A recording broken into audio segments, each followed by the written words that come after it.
Барлықтарына ассалаумағалейкум ва рахматуллахи ва баракату.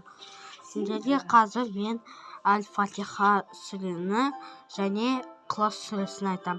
Бірінші Фатиха. Бисмиллахир-рахманир-рахим. Алхамдулиллахи раббил аламин. Ар-рахманир-рахим.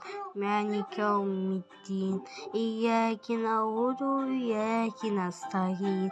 Ихдинас сиратал мустақим. Сиратал лазина ан'амта алейхим ғайрил мағдуби алейхим валад-даллин. Амин. Ықылас сүресі осылай оқиды. Мынандай қысқаша, қатты қиын емес. Міне. Бисмиллахир-рахманир-рахим. Кул хуаллаху ахад, Аллаху самад, лам ялид ва лам юлад ва лам якун лаху куфуан ахад. Барлықтарына сау болыңдар.